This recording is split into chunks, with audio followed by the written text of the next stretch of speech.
Now, at least 9 have died and 29 are injured after an explosion at Srinagar's Naugam police station. Naugam blast was not a terror attack, but how it has highlighted a systematic failure.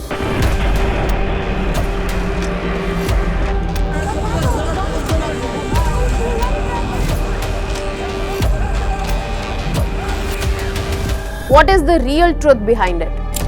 And which terror trail has brought this internal security crisis in our country? Naugam blast is not just an incident. It is showing us the blueprint of what can go wrong inside our internal security systems. Hello everyone, welcome to Vajram and Ravi's Flash News. My name is Shubhangi Singh and today we are going to discuss in detail that what went wrong in our handling systems, why it is a crisis situation, sensitive situation, and it asks for a balanced approach towards our internal security systems. So let us begin with understanding that what was the incident that took place. So basically, last night a major blast happened in Srinagar, specifically at the Naugam police station. Now, the blast was of such huge intensity because of the explosives that were kept in the police station, and those explosives detonated. It resulted in deaths of more than 9 people. Multiple people have been injured, critically injured in this situation. And as of now, we know that this blast has occurred from the explosives that were kept, and it was during the time when explosive samples were being taken. Now, this is directly linked to the recent Delhi blast that we saw on 10th of November, because the explosive samples that were being taken were from the terror module, Faridabad terror module, and it was being basically handled or processed during the forensic examination. The good thing is, in the sensitive time that this blast has happened, there has been a clear confirmation that has come from the Ministry of Home Affairs as well and Jammu and Kashmir Police as well, that this particular explosion, the incident, it is not a terror attack. It was absolutely just accidental, and it was a result of unstable explosive material which were being examined. But just because this was an accidental incident, accidental blast, does not mean that there are not implications associated with it. There are questions that need to be asked and things that need to be understood about our internal security system.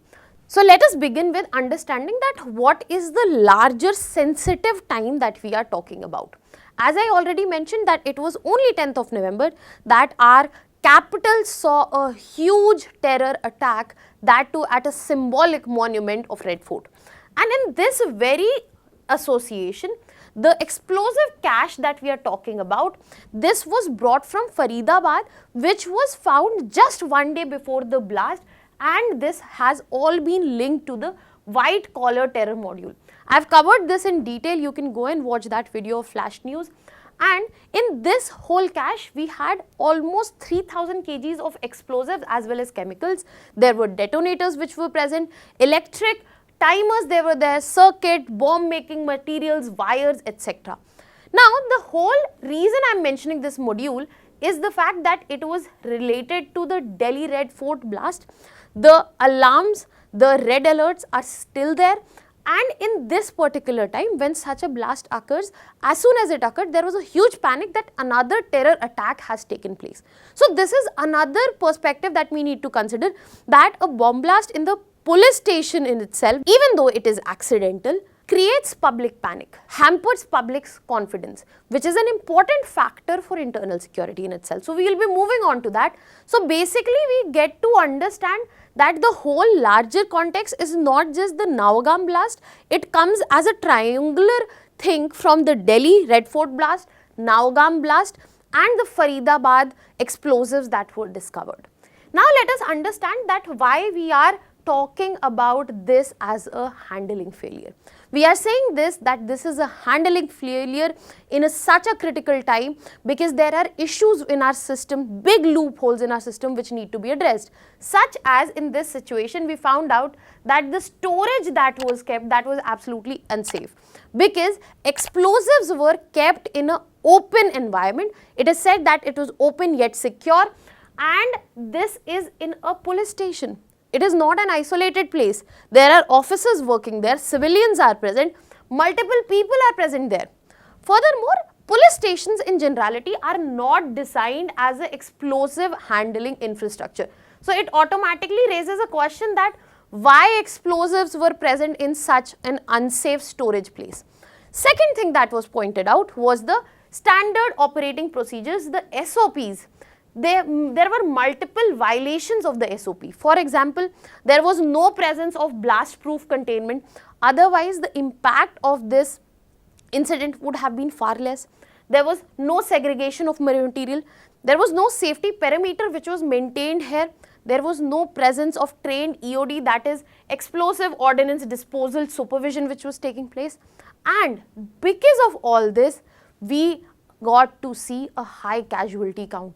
As of now, it stands at 9, but we don't know that what will happen to the critically injured here. So in this situation, we also get to understand that the casualty was a consequence of the blast, but also at the same time, we get to read into the situation where we understand there was no evacuation of nearby administrative staff, there was uncontrolled handling of the unstable substances, and all of this paints a very wrong picture for our systems.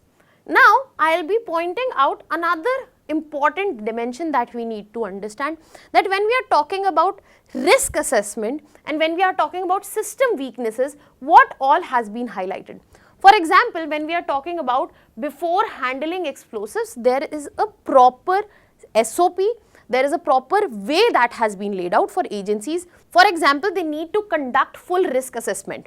They need to use remote robotic sampling so that human lives are not endangered. They need to keep materials designated blast resistant vaults, and they also have to maintain restricted entry zones.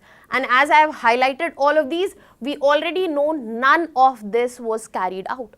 Other than that, we have systematic issues in front of us, such as there was a weak interstage storage protocol, because we know the material, that the cache we are talking about of the explosive material was from Faridabad. So definitely when we are talking about the interstate storage or interstate movement of explosive, we have a clear picture in front of us that protocols were not followed. Furthermore, we also get to see that SOPs were not followed, but there was also absence of unified SOPs for the interstate coordination. And most importantly, there was no real-time oversight mechanism which could make sure that even if the incident has occurred, it is handled well. So all in all, we get to see there were loopholes, but there were extreme systematic failures, real-time weaknesses which have led to this particular incident. Even though this incident is not a terror attack, we have to understand that human lives have been lost, and the accountability from the administration, the accountability from the government does not go away. Now moving to another important aspect here is the fact to understand that what are the direct security implications which are coming from this accidental blast. So when we are talking about this accidental blast, we have to understand that it shows that we have an internal security vulnerability. This blast has happened inside a police station. That means it clearly reflects that there are infrastructural gaps. Enemy groups can easily exploit this narrative. They can already go ahead and say state cannot even protect the seized material, how they will go ahead and protect the population. Or they could have just gone ahead and said that they have done this, there is some foul play around this. Furthermore, this also shows the evolution of terror tactics. When we talk about the Faridabad module, the white collar mechanism, the white collar terrorism, we get to understand that new modules are not about plain simple terror tactics that were seen earlier. They involve chemical procurement, they involve white collar professionals, they involve urban safe houses and digital connectivity. And this is why this not only needs to be managed at the system level, it also needs to be managed at the internal security level, where the SOPs, where the technology, where the safe houses, where the police station are ready to handle this level of the problem. And this is where we get to see that there is a direct linkage between this threat at the national level. Because as I said, we cannot take this, even when this is an accidental blast, we cannot take it as an isolated thing. Faridabad, Delhi and now Srinagar, this clearly indicates that we need to work on multi-state logistics and radical networks with improvement and reforms within our system to not just prevent them but also to handle them well. In this context, I would be moving on to discuss an important part here where I talked about what I talked about initially, that such incidents directly erode the public confidence. There's a huge impact on public confidence. When we are talking about governance, when we are talking about public administration, when we are talking about people, this is one huge factor, the public's trust, be it any organ of the government. This is something very important. Even judiciary wants to have the public confidence. Judiciary does not want to lose on the public confidence. So this is where we get to see such incidents directly erode the public trust, which is a very important asset for the nation.